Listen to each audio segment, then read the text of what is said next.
Hello everyone, स्वागत है आप सभी का मेरे चैनल डिवाइन टैरो में। कैसे हैं आप सब? उम्मीद करती हूँ सब हैप्पी होंगे, पॉजिटिव फील कर रहे होंगे, पॉजिटिव सोच रहे होंगे। सो आज की जो रीडिंग करने जा रही हूँ, इसका टॉपिक है आपके पार्टनर के डीपेस्ट इमोशंस आपके लिए क्या हैं। हम ओवरऑल एनर्जीज को चेक करेंगे कैंडल बैक रीडिंग के जरिए। कैंडल मेरे हाथ में है, मेडिटेशन हो चुका है, क्लींजिंग प्रोसेस कंप्लीट हो चुका है। पार्टनर का जस्ट आपको ध्यान करना है, तो ईमानदारी से, ऑनेस्टी से उनका ध्यान करना ताकि एनर्जीज पिक हो सके। ठीक है, तो देखते हैं आपके पार्टनर के डीपेस्ट इमोशंस आप लोगों के लिए क्या है। कलेक्टिव टाइमलेस रीडिंग है ये। ठीक है, बस बताएं इनके पार्टनर के डीपेस्ट इमोशंस इनके लिए क्या हैं।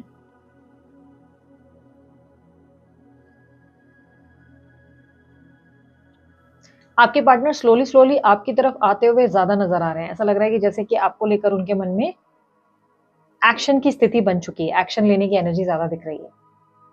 मुझे जहां तक याद है, पिछले कुछ टाइम पहले भी एक रीडिंग में ऐसा ही हुआ है। अभी कुछ दिनों की पहले की रीडिंग में ही था, जहां पर आपके पार्टनर एक्शन लेने को तैयार थे। कहीं ना कहीं वही एनर्जी पिक हो रही है। आपके पास स्लोली स्लोली आते हुए नजर आ रहे हैं। ऐसा लग रहा है डर डर के आ रहे हैं, एकदम फास्ट फास्ट नहीं आ रहे, डर डर के आ रहे हैं। डर डर के आने की एनर्जी ऐसा लग रहा है कि जैसे आप पता नहीं कैसे रिएक्ट करेंगे। आप गुस्सा कर सकते हैं या आप जो है उन पे नाराज हो सकते हैं। डरते हुए बहुत स्लोली स्लोली आपकी तरफ आते हुए नजर आ रहे हैं, जैसे आपको ऑब्जर्व कर रहे हैं कि आप मेंटली प्रिपेयर्ड है नहीं है, आप उन्हें अपनाएंगे नहीं अपनाएंगे, उसके बाद वो आपकी तरफ आ रहे हैं। और अगर इस बार आप उनसे अच्छे से बात नहीं करेंगे या आप उनको ऐसा बिहेवियर देंगे जिसमें उन्हें रियलाइज हो गया कि आप उनकी केयर नहीं करते, आप उनसे प्यार नहीं करते या आप उनके साथ नहीं रहना चाहते, वो तुरंत यू टर्न लेंगे, तुरंत। क्योंकि यहाँ पर एनर्जी देखो रिफ्लेक्ट हुई, सीधा यहाँ से आके एकदम से यू टर्न लिया। ये रिप्रेजेंट कर रहा है कि आपके पार्टनर एक आखिरी बार कोशिश करना चाहते हैं। उन्होंने बहुत सोचा है इस चीज के बारे में, आपको लेकर उन्होंने बहुत सोचने के बाद जाकर अब फैसला किया आपको अप्रोच करने का। पर उन्होंने डिसाइड किया है कि अगर आप जो है उनमें इंटरेस्ट नहीं दिखाएंगे और अगर आपका बिहेवियर ऐसा रहा कि उनको लगा कि अरे आप तो बिल्कुल अब इग्नोर कर रहे हैं, आप इंटरेस्टेड ही नहीं है, तो तुरंत चले जाएंगे। वो जरा सी भी आपकी ईगो, जरा सा भी आपको लाइक एंटरटेन नहीं करेंगे। वो ये सोचेंगे कि ठीक है, यही मेरी किस्मत है, मुझे आगे बढ़ जाना चाहिए। आपके गुस्से से उनको इसलिए डर लग रहा है क्योंकि उनको लगता है कि आपके गुस्से से आप अकेले उन पे वार नहीं करेंगे, उनकी लाइफ में भी बहुत ज्यादा प्रॉब्लम क्रिएट कर सकते हैं। आपका गुस्सा थोड़ा ज्यादा हो सकता है जिससे डर रहे हैं। बट आपके पार्टनर ने मेंटली बहुत सोचने के बाद जाके डिसीजन लिया है और एक फाइनल ट्रायल कि भाई चलो आखिरी बार ट्राई करूंगा या करूंगी, इसके बाद वापस ट्राई नहीं करूंगा। आपके पार्टनर पिछले कुछ टाइम से आपके बारे में इतना सोचते हैं कि आप उनको बार बार सपने में नजर आ जाते हैं। सपने में बार बार आप उनको दिखते हैं, ये आपको स्टॉक भी कर रहे हैं, कहीं ना कहीं से ये चेकआउट कर रहे हैं और पिछले कुछ दिनों से ही ये ज्यादा चेकआउट कर रहे हैं आपके बारे में। कितनी देर ऑनलाइन रहते हो, कितना देर किससे बात करते हो, क्या एक्टिविटीज रहती है, सब चीजें चेक करते हैं।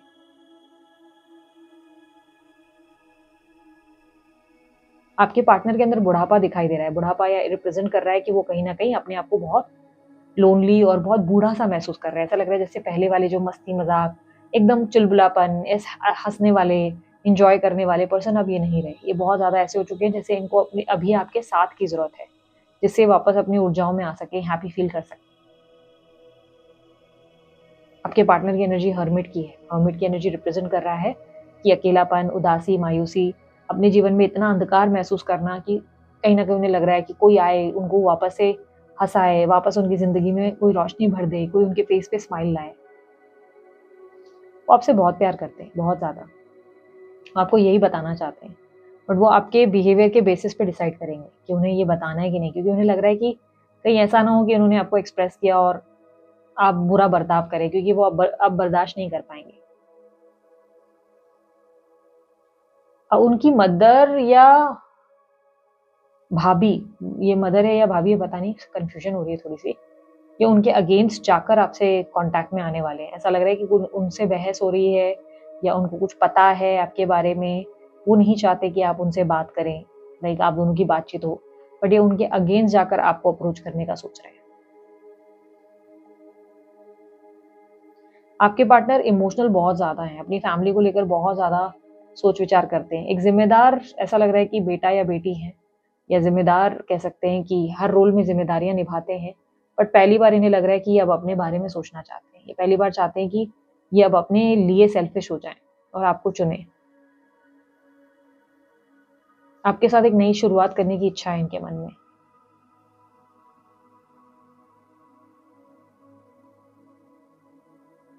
आपके पार्टनर एकदम से सब कुछ ठीक नहीं कर पाएंगे, बस स्लोली स्लोली करेंगे, पर ये चाहते हैं कि सब ठीक हो जाए।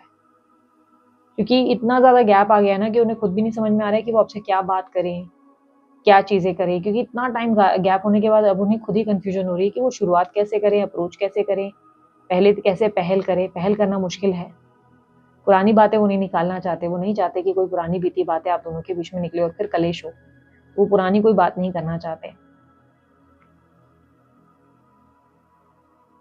लेकिन वो बताना चाहते हैं आपको कि उन्होंने आपको कितना मिस किया और कितना आपसे प्यार करते हैं।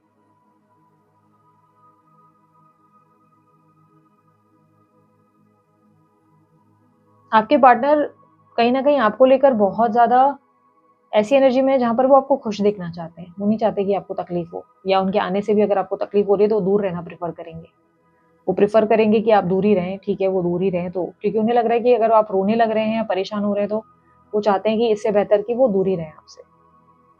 उनको अच्छा नहीं लगेगा। अगर आप रोएँगे-धोएँगे या अजीब-सा बिहेव करेंगे, उनको ये अच्छा नहीं लगेगा। थोड़ा सोच रहे मतलब ऐसा लग रहा है कि सोच लिया है, बट डर डर है उनके अंदर, ठीक है, मानो ना मानो। डर ये नहीं है कि मेन डर ये नहीं कि गुस्से का, मेन डर ये है कि आपका बर्ताव अलग हो सकता है इनके साथ, क्योंकि ये आपको जानते हैं बहुत अच्छे से। इन्हें पता है कि आप शांत होने वालों में से अच्छे से, ऐसा नहीं है कि भई एकदम से नॉर्मल फ़ील करें, क्योंकि आपका स्वभाव भी पिछले कुछ टाइम से बदला है और उन्हें पता है कि आपको भी किसी चीज़ की कमी नहीं है। आपकी लाइफ़ में भी आप जिसको चाहे अपनी लाइफ़ में ला सकते हैं, बट कहीं न कहीं ये इस समय कोई एटीट्यूड नहीं चाहते, कोई माइंड गेम्स नहीं चाहते, कोई मैनिपुलेशन नहीं चाहते, ये बस चाहते हैं आपका साथ। आपका नाम बार-बार इनके मुँह पे आ जाता है, अचानक से कितना भी ट्राई करें, अचानक से किसी और व्यक्ति को आपके नाम से बुलाना शुरू कर देते हैं। अनजाने में इनसे बार-बार होता है ये।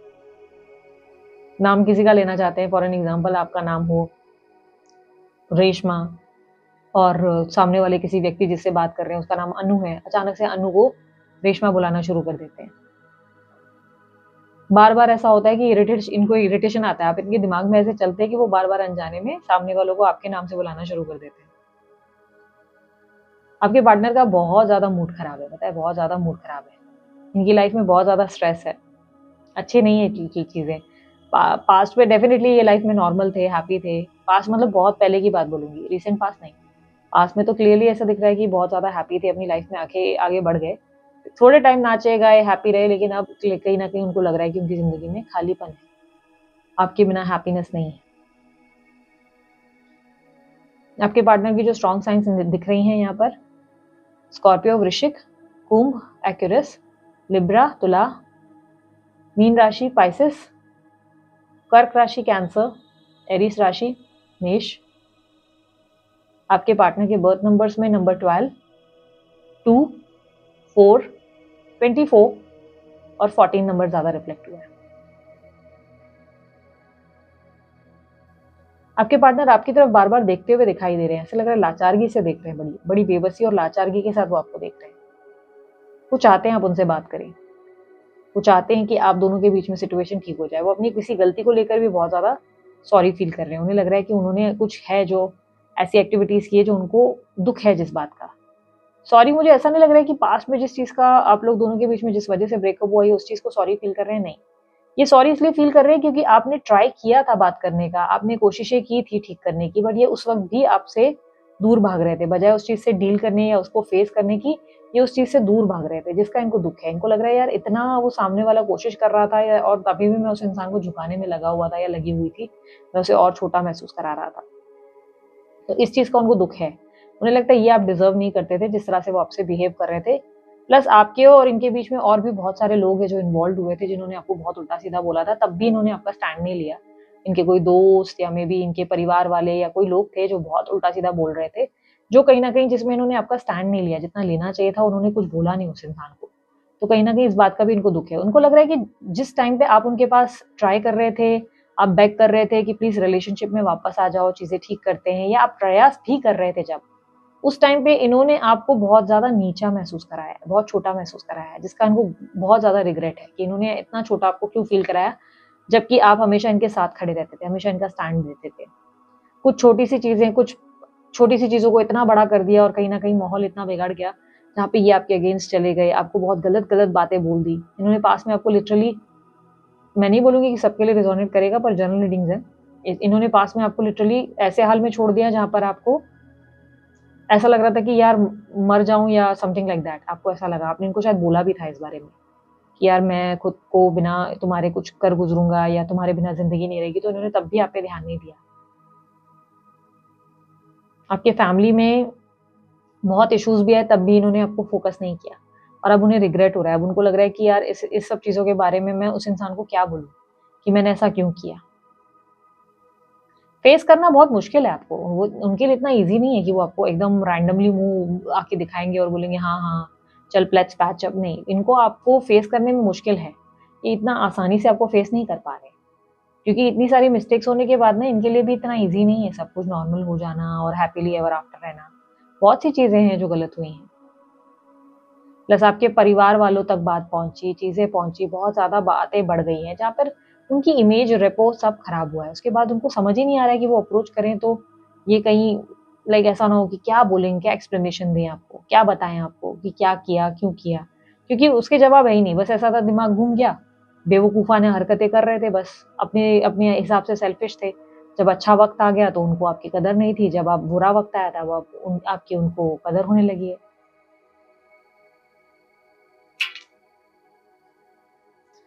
अगर देखा जाए ना तो आपके पार्टनर कहीं न कहीं इमोशनली ऐसा लग तो रहा है कि अभी रेडी हैं आपसे अप्रोच करने के लिए, बात करने के लिए।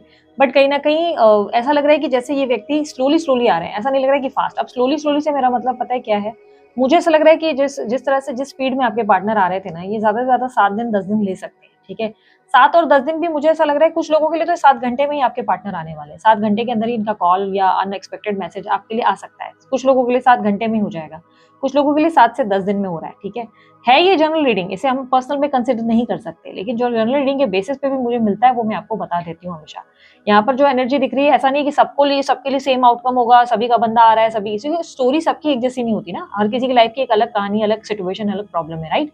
उससे पर्सनल रीडिंग होती है, वो उससे आइडिया लगता है, लेकिन ये जो जनरल रीडिंग है इसके बेसिस पे मैं आपको बता रही हूँ। 7 से 10 दिन के अंदर इस रीडिंग से कहीं न कहीं कनेक्ट हो रहा है कि आपके पार्टनर आने वाले हैं या 7 घंटे के अंदर ये व्यक्ति आपको अप्रोच करेंगे। ऐसी एनर्जी दिख रही है। और इस इंसान में ऐसा दिख रहा है कि इमोशनली जिस तरीके की चीज़ें यहाँ पर रिफ्लेक्ट हो रही है, ये रिफ्लेक्ट हो रहा है कि ये इस इंसान को अपनी गलती का एहसास तो है और कहीं न कहीं अब ये चीज़ें ठीक करने की कोशिश करना चाहता है या चाहती है। यानी कि स्त्री-पुरुष जो भी हैं ये व्यक्ति, ये अब ट्राई करना चाहते हैं चीज़ों को ठीक करने के लिए। अब ये इनिशिएटिव लेना चाहते हैं। अब इनिशिएटिव से मतलब ये नहीं है कि आते ही बहुत सारी बातें करनी है, घंटों-घंटों आपके साथ कॉल पे लगे रहना है, घंटों-घंटों आपको लल्लू-पच्चू करना है, रोमांटिक होना है। नहीं, नहीं, नहीं। ये थोड़ा-सा अब आपके साथ एक पीस ऑफ माइंड, एक अच्छी जर्नी को धीरे-धीरे, धीरे-धीरे सब कुछ ठीक करना चाहते हैं और इनको खुद को भी ये बात समझ नहीं आ रही है कि अगर ये आपको प्रोसीड भी करें, अप्रोच भी करें, तो क्या आपका रिएक्शन कैसा रहेगा? आप उनको उस चीज़ में सपोर्ट करेंगे या आप जो है फुल अपनी ईगो में ही रहेंगे और सोचेंगे कि अब इसे ही अप्रोच ज़्यादा करने दो, इसे ही ज़्यादा मेहनत करने दो। आपकी तरफ से इनिशिएटिव कैसा रहेगा? तो ये खुद भी श्योर नहीं है क्योंकि इन्हें लग रहा है कहीं ऐसा ना हो कि इन्होंने आपको अप्रोच किया कल और इनको बाद में लगे कि अरे यार ये सामने वाला तो इतना इंटरेस्टेड है ही नहीं, ये इंसान तो मुझसे थोड़ा-सा ऐसे बिहेव कर रहा है जैसे सिर्फ़ गलती अकेली मेरी थी और सब कुछ मैंने ही किया और सामने वाले ने कुछ नहीं किया। प्लस ये अंडरस्टैंडिंग, बेटर कम्युनिकेशन की उम्मीद लेकर आपके पास आ रहे हैं कि चलो अब भले बात कर रहे हैं 15 मिनट ही, बट ठीक से बात करेंगे एक-दूसरे से। शरीफ तरी एक तरीके से कि भई अ, एक-दूसरे को समझने का प्रयास करेंगे मैच्योरिटी के साथ। लेकिन अगर सामने वाले व्यक्ति में मैच्योरिटी नहीं है, तो कोई पॉइंट ही नहीं बात करने का। तो येस वो आखिरी प्रयास नहीं तो यू टर्न। क्लियरली दिख रहा है कि ये आखिरी प्रयास करेंगे और फिर यू टर्न। लेट्स से आपके लिए यूनिवर्स क्या एडवाइस करती है? क्या इस इंसान का आना आपके लिए सही होगा? क्या इस इंसान को आपको अप्रोच करना चाहिए या आपके लिए इनकी एक्सपेक्टेशंस का क्या आउटकम होने वाला है? ठीक है? यूनिवर्स मुझे बताएँ, मेरे व्यूअर्स के लिए इस रिलेशनशिप में क्या एडवाइस है आपकी? एडवाइस क्या देना चाहेंगे आप? True love, this is the romance of a life time. Yes, ये आपका ट्रू लव है। Honeymoon, enjoy the bliss of the holiday time together. ये रिप्रेजेंट कर रहा है फ्लो के साथ चलते रहो, कोई स्ट्रेस लेने की जरूरत नहीं है, कोई कुछ डिमांड्स वगैरह रखने की जरूरत नहीं है, चीजें खुद ब खुद आपके फेवर में वर्क करेगी क्योंकि यूनिवर्स कह रहा है फ्लो के साथ बढ़ो। अब इस वक्त जो आपकी जिंदगी में प्यार आ रहा है, ये सच्चा प्यार है आपका और हनीमून पीरियड आप लोगों का शुरू हो रहा है, इसे एंजॉय करें। इस प्रोसेस को, एक-एक क्षण को, एक-एक सेकंड को एंजॉय करें, ना कि कलेश करें, झगड़े करें, ये नहीं, वो नहीं, फलाना, अमका, ढिकाना, पुरानी-पुरानी बातें लेकर प्रॉब्लम नहीं क्रिएट करें क्योंकि ये रिलेशनशिप अब आपको कुछ बहुत बेटर दे सकता है। बट वो बेटरमेंट के लिए आपको क्या करना है? आपको बस पॉजिटिव सोचना है, पॉजिटिवली उस इंसान से डील करना है। ऐसे नहीं कि उनको परेशान करना है, इमोशनली परेशान नहीं करें, ठीक है? सो ये थी आप लोगों की रीडिंग। अगर आप लोगों को रीडिंग अच्छी लगी, आप लोग लाइक शेयर सब्सक्राइब करें, और कोई जानकारी चाहते हैं डिस्क्रिप्शन बॉक्स और स्क्रीन पे अवेलेबल है। और उसके अलावा अगर आप लोगों को ब्रेसलेट बनवाने हैं या पर्सनल रीडिंग करवानी है, डिटेल सामने है। व्हाट्सअप करना होता है, कॉल नहीं, और चार्जेबल होती है रीडिंग्स और ब्रेसलेट्स वगैरह चार्जेबल होते हैं। उसके अलावा आप सुपर थैंक्स कर सकते हैं अगर आपको डोनेशन करना है। वीडियो को लाइक शेयर सब्सक्राइब कर सकते हैं अगर वीडियो अच्छी लगी। क्लेम करने के लिए कमेंट बॉक्स में आई क्लेम दिस एनर्जी लिख सकते हैं। वह वीडियो अच्छी नहीं लगी आप डिसलाइक भी कर सकते हैं। और उसके अलावा आपके पास ऑप्शन मेंबरशिप का भी है, जो चाहे आप अपने हिसाब से चूज करें, अपनी कन्वीनियंस के हिसाब से। ठीक है, अभी के लिए इतना ही। मैं चलती हूँ, अपना ध्यान रखें, मुस्कुराते रहें, बाय, टेक केयर, ओम साई राम।